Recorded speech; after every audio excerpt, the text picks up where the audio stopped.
Roger dudes, just thought I'd do another video around grace. And the reason being is that I married a woman who entirely lost her grace. Interesting story. I mean, she wasn't naturally like this, but after her father died, um, yeah, it just seemed to go just completely. Um, and by grace, of course, I mean the mental quality of thinking well of other people. And you'd think that most people tend to think well about their husbands, their partners. Well, I don't think it's true. I mean, certainly with feminists. But I mean, she was raised by a radical feminist who openly admits, thinking women are superior and hating men. Um, so yeah, she was she wasn't a feminist when I met her. I gave my excuses in earlier, dudes. Um, yeah, after her dad died, everything changed, and it took me years to realize this. It took me. I couldn't understand why nothing I ever did was good enough. Why everything had to be my responsibility, even if it was, something entirely to do with her. Um, why she, never mind, you'll never win a 50-50. You'd never win a 99-1, Um, um, yeah, I think I've realised that I always thought it was about control, or I assumed that she was trying to be controlling, but I don't think, I'm looking back now, I don't actually think it was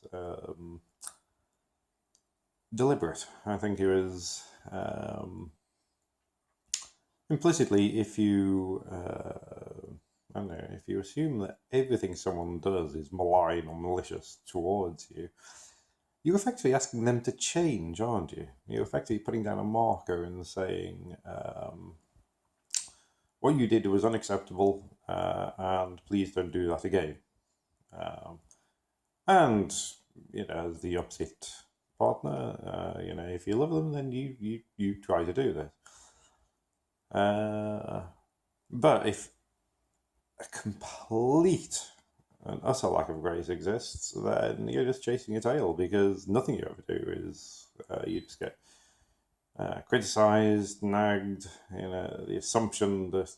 So yeah, I think it's about change, but implicitly it feels as though. Now the thing is, I mean, we've been separated for a long time now. And yeah, I mean, there was all sorts of other issues. I don't know. I mean, yeah, domestic violence against me. Big jab, I can take it. I don't know. She tried to kill me. With her. No, no, my three kids in the back of her car, and she tried to ram me off the road several times. Um, I forgive all. All sorts of things, which just, now are water under the bridge. But the thing that still hurts is her extreme lack of grace. Um, uh, Even now, even even there's no obvious point or need for it anymore.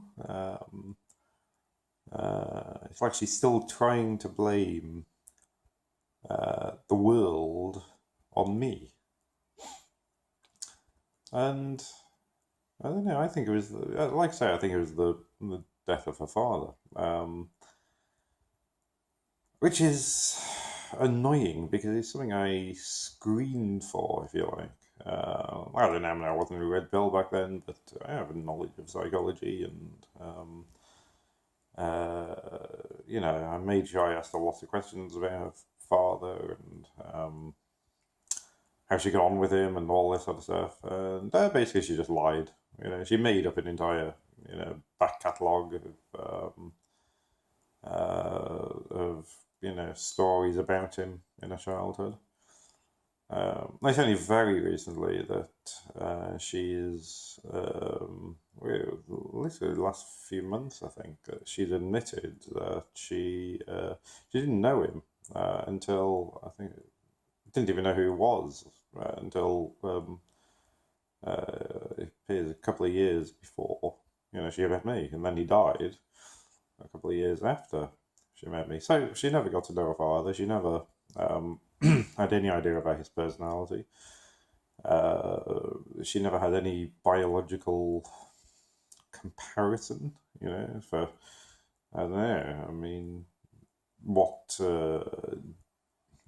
genetics he had, and, what predispositions toward, I don't know, I can't, and I can't say, how not knowing your dad would affect you, but yeah, I can see that he would.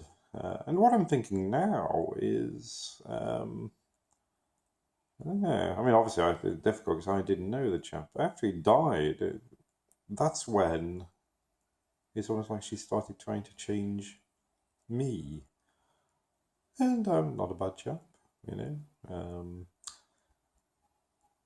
and I wonder, was she, I don't know, was she without even realizing it, trying to change me into him as a replacement? Growing up, she never had a father. And yeah, I think anyone would miss that. So to find your father late in life and then be robbed of him, so yeah, was it actually changed? Was it actually about? I mean, I've talked before, I think, about how feminists show an extreme lack of grace on all fronts, but towards men in general, this graceless creature is seems to store up every last iota of lack of grace purely, for me. And I say that still hurts. Yeah, I don't want to.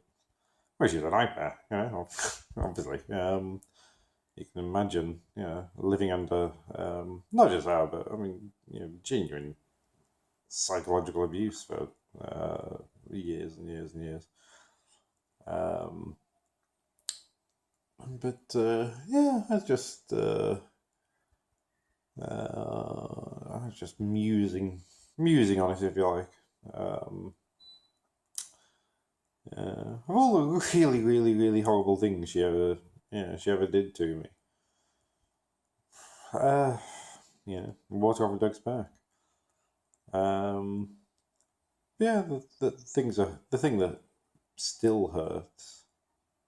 I think the thing that still damages me to an extent, is that she'd never ever see my point of view on anything. She'd never even try to understand what I was trying to say. Never. She just had her own little agenda, and I don't know. I mean, I to an extent, I think. I don't know. I wonder whether feminists, verge on, mentally ill at times. So yeah, just musing on that a bit. But I don't know. I mean, if I had to think back, could I have done anything different? And the only thing I can think of is I should have made damnably bloody sure. I mean, not taking no for an answer. To meet, both of her parents. I mean, her mother's scary, but I did get to meet her. But yeah, that's the upside. The only thing I could have done differently, I think, is to absolutely insist on meeting her father and getting, a read on him. And maybe that I might have found out that, she was a fatherless child with all of the many, many, many issues that come from that. So yeah, well, I don't know. Just sort of have an on-camera, whatever you call it. Have fun, dude.